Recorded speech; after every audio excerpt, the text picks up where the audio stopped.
Om Sai Ram. Today we do our prayer with chapter 31.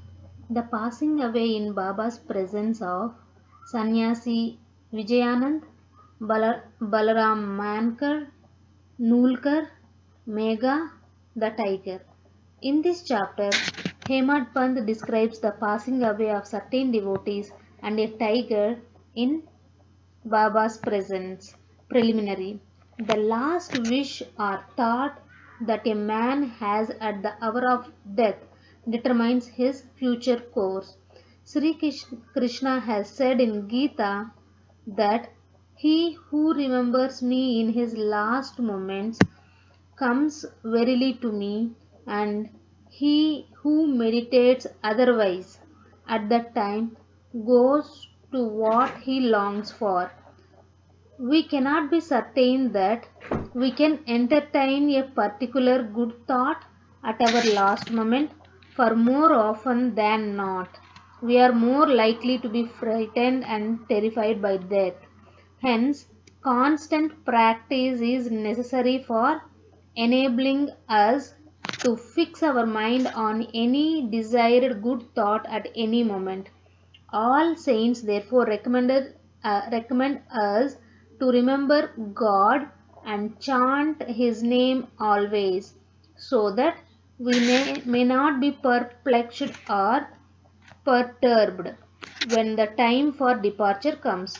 The devotees on their part surrender themselves completely to the saints, fully believing that the saints would guide and help them in their last moments.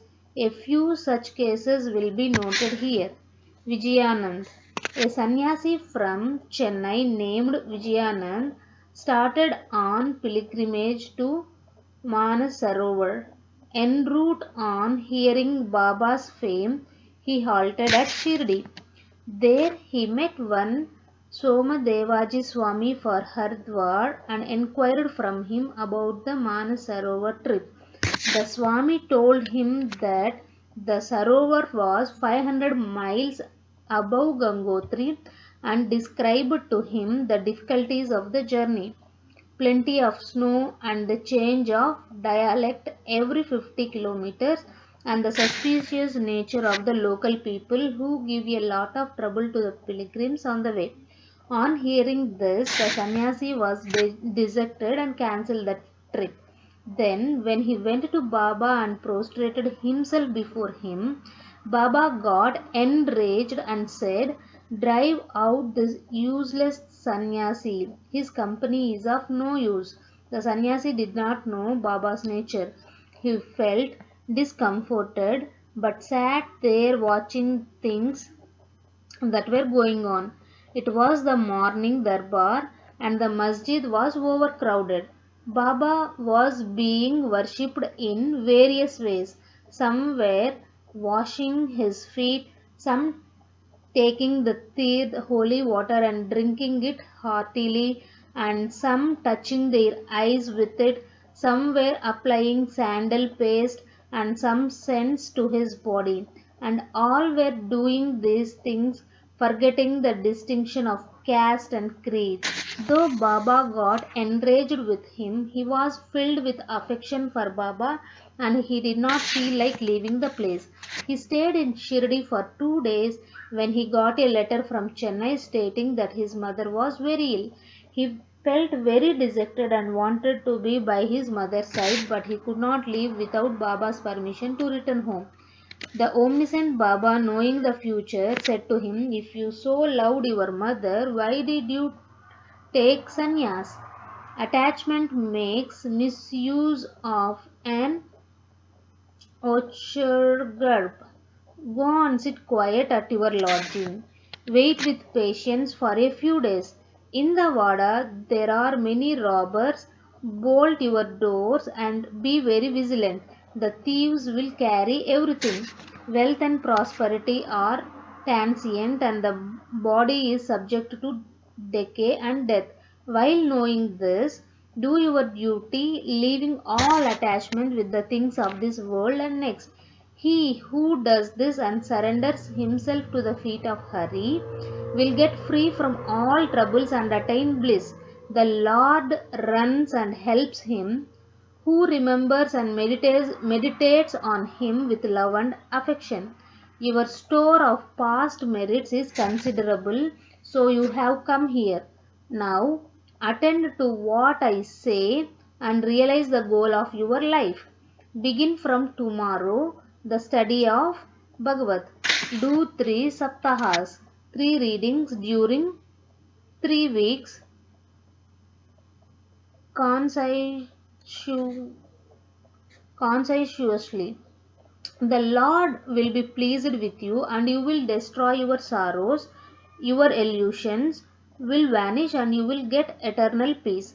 On seeing that his end was approaching, Baba prescribed this remedy and made him read Rama Vijaya, which pleases the god of death.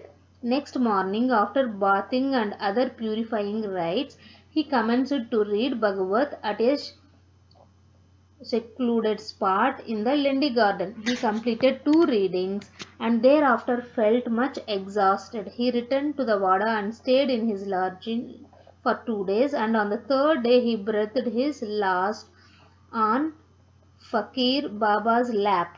Baba asked the people to preserve the body for a day for a reason. The police afterwards came and on making proper enquiries gave permission for the disposal of the body. It was buried in a proper place with the due rites. In this way, Baba helped the sannyasi and ensured him Sadgati, salvation. Balaram Mankar. There was a householder devotee of Baba by name Balaram Mankar. When his wife passed away, he got dejected and entrusting his household to his son, left home and came to Shirdi and lived with Baba.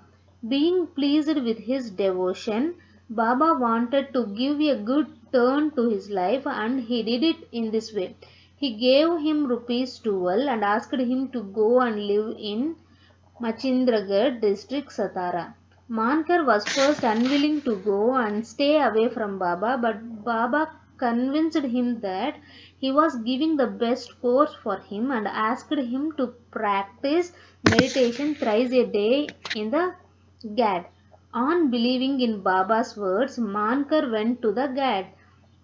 He was much pleased with the serenity, pure water, healthy air and the surroundings of the place and began to practice assiduously the meditations as recommended by Baba. After some days, he got a revelation. Generally, bhaktas get revelation in their samadhi or trance states, but in Mankar's case, he got it when he came down to his ordinary consciousness from his trance. Baba appeared to him in person. Not only that Mankar saw him, but he also asked him why he was sent there. Baba replied, "In Shirdi, many thoughts and ideas began to rise in your mind and I sent you here to bring your unsteady mind to rest. You thought that I was in Shirdi with a body composed of 5 elements and 3.5 cubits in length. Now you see and determine for yourself whether the person you see here now is the same you saw at Shirdi. It is for this reason that I sent you here."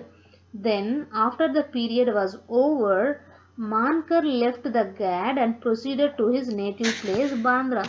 He wanted to travel by rail from Pune to Dadar, but when he went to the booking office to get a ticket, he found it very much crowded. He could not get his ticket soon.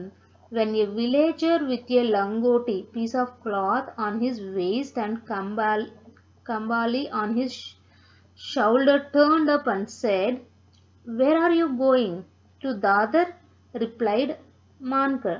Then he said, "Please take this Dadar ticket of mine. As I have some urgent work here, I have cancelled my Dadar trip." Mankar was very glad to receive the ticket and was taking out money from his pocket when the rustic disappeared in the crowd. Mankar tried to find him out in the crowd, but in vain. He waited for him till the train left the station but found no trace of him. This was the second revelation Mankar got in a strange form. Then Mankar, after visiting his home, again returned to Shirdi and remained there at Baba's feet, following his bidding and advice. In the end, he was very fortunate to leave this world in the presence of Baba. Tatya Saheb Nulkar. Hemad Pant gives no particulars regarding Tatya Saheb Nulkar except the bare mention of the fact that he gave up his ghost in Shirdi. A brief summary of his account that appeared in Sai Leela magazine is given here.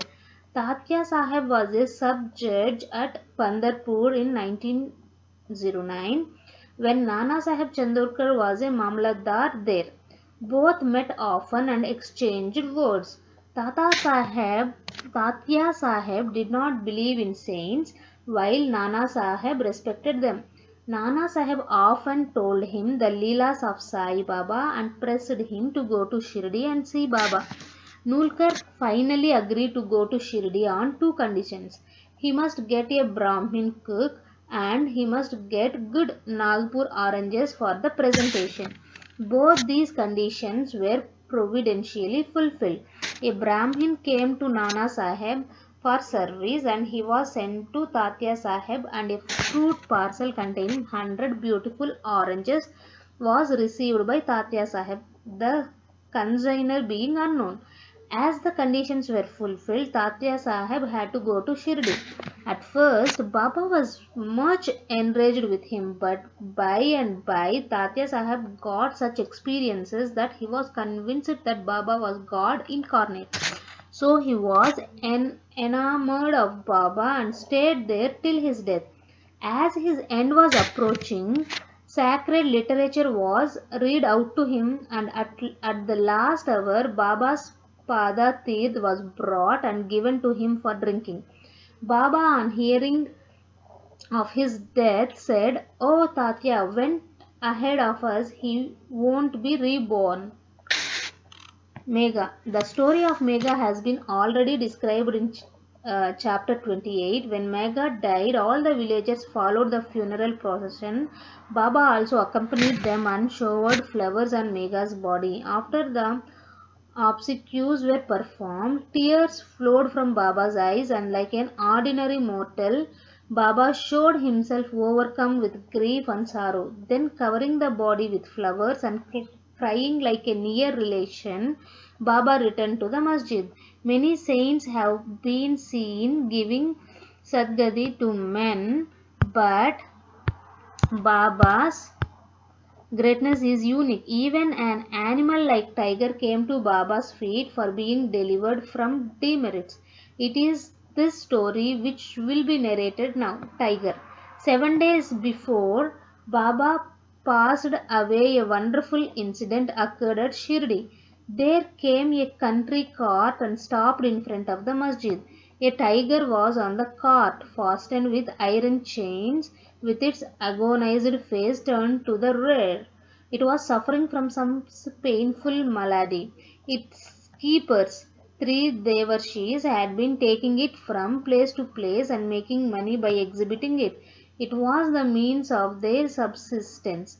They tried all sorts of remedy to cure it from the malady it was suffering from, but all in vain.